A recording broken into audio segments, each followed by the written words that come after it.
Cult of the Lamb may look cutesy, but there is so much fucked shit in this game. It is actually kind of funny.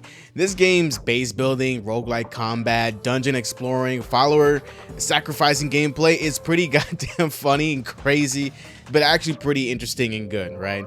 It's also a game that I highly recommend playing, and yeah, we're gonna get into it, and I hope you stay for the video. With the story, it isn't too insane. Like, we're a lamb who gets killed by these bishops from some religion who try to keep you from the one who waits, but your death actually brings you to him, and instead he goes ahead and gives you his crown, bestowing you powers to become a godlike being to raise a cult to help you fight the bishops and kill them and free the one who waits. When you do kill the bishops, you can free the one who waits, and he tells you to give back the crown, and you can either accept, you know, the whole thing and be sacrificed, or refuse, right? Of course you're gonna refuse, and of course there's a big old boss battle at the very end of like the base game story. And is it hard? I mean, not really. Like, if you know what to do, if you've played the game like I have, like I've beaten the game before, and recently with the gameplay you're seeing now, it's of my second playthrough, so I already knew how to fight him. Like, if you have demons and you max things out to help you out, and you know his attack patterns, it's not really that hard. But just going into it just straight on like nothing, it can be a little bit difficult. Also, cool thing, when you do defeat the one who waits, you can actually indoctrinate him into the cult. And I wanted to do that. I don't know what the other option is. I think you just sacrifice him or something.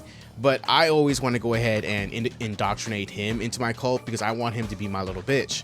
So yeah, in the end game stuff, you can actually free the bishops from their eternal torment from killing them, and have them join your cult as well, which is actually pretty fucking cool, right? And then the end game stuff will have you go through more stuff to get more powerful and, you know, do more crazy shit. It's all around just a fun time, especially with all the DLCs and other content that they're adding to the game. It's fucking great, man.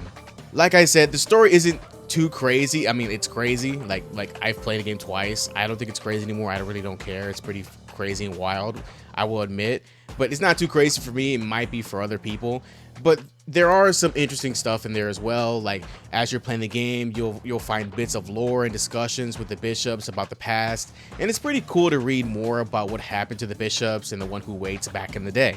The story isn't the most fun thing or interesting part of the game, it's the fucking combat. The combat that loops into the base and cult building gameplay makes the gameplay pretty fucking addictive, honestly. I played the game on my Switch when it came out, and playing it now on my PS5, the game feels so much better, so smooth, and like, just the differences between like when the game came out and like playing it now. There are just so many changes, so many quality of life stuff. Like, there's no lag anymore. It's absolutely fucking great.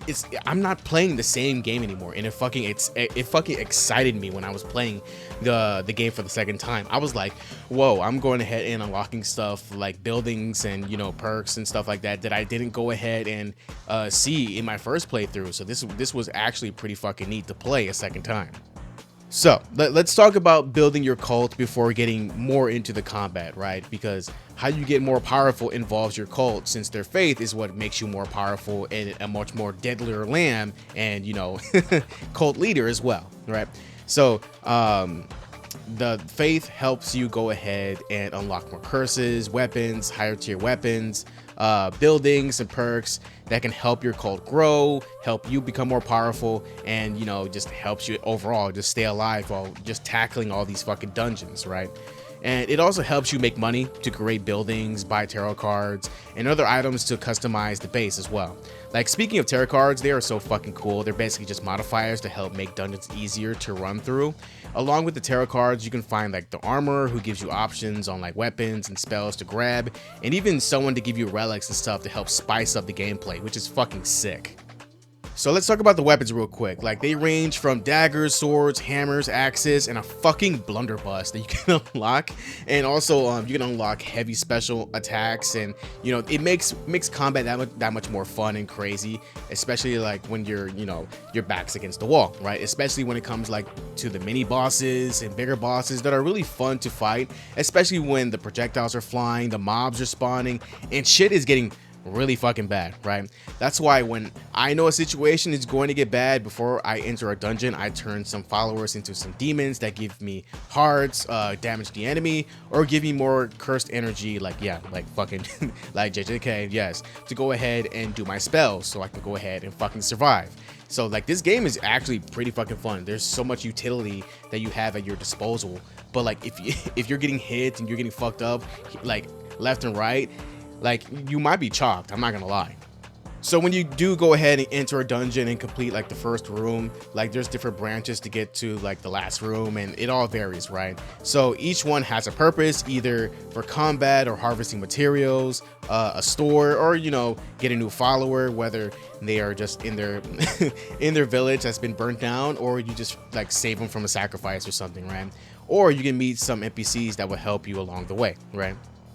Also, fun fact, like, I didn't know this when I was playing my second playthrough. I think they added it like in between the time I wasn't playing the game. So when a follower does go ahead and descends and leaves the cult, there's a big chance that they'll go ahead and show up on your crusades. Yes, like your runs into the dungeons are called crusades. They will go ahead and try to kill you, and then when you go ahead and kill them back, that's when you can go ahead and summon them, resurrect them, and make them be part of your cult again, which is actually pretty interesting. It's an interesting way to get them back into the cult. When it comes to your followers, like, they don't just pray to you, they eat shit, interact with each other, and, you know, they have they have fucking babies with each other. It's fucking crazy. And you can take care of them. You have to, like, pretty much be hands-on, take care of them like a good bit in early game, cooking, cleaning, giving sermons and stuff like that. But as the game progresses, you get more buildings like farms, janitor stations, mines, cooking stations, and then when you upgrade them, it will allow more autonomy to the cult to make things easier for you. Of course, you do need to make sure everything is good. Like, you would need to quote in food, put seeds in the baskets for the followers to, you know, plant. You know, you can also go ahead and name your cult as well. You know, that's just pretty cool. You can name your followers as well, which is pretty cool. You got to make sure that there's no shit around, that nobody's getting sick. Make sure everyone's healthy. Just make sure that their faith is high as well. Get too low and they will basically start to question the cult and dissent, and eventually you either got to put them in jail, and sometimes a follower may have like a quirk that will make them make them go ahead and try to free people that are in jail. And you know, when a dissenter does go ahead and get maximum dissension, whatever, they will leave the cult and eventually attack you in one of your crusades. So that it basically goes like loops all the way back around to what I was saying earlier, right? And you can also get quests from the NPCs and your followers that will enhance your gameplay and give you rewards that will help enhance the cult and yourself. So you can go ahead and put together commandments that will allow you to create laws for the cult to follow, and it gives them like special perks and unlocks rituals like bonfires, sacrificing poor bastards to the hentai tentacle god, fights to the fucking death, you know, going ahead and being nudists around, taking fucking vacations, getting high on mushrooms, whole bunch of crazy ass shit, right? I will say, be careful of some followers who will cause problems for the cult. Some may be non-believers who are just there to just, you know, just take in the resources, have a place to sleep or whatever. Some may kill other cult members, and others may just cause problems and like just break shit and be a fucking asshole, right? You know, so your cult will always vary, right? In, you know, what kind of cult members you have in there, right? So the Cult of the Lamb is also constantly getting updated with DLCs and stuff to make the game much more fun, right? And you can get different forms for your followers. You can change them up. You can do this and that. It's very customizable what you can do with your cult, and that's like the main thing I like about the game, is that I can go ahead and do whatever the fuck I want with the cult, right?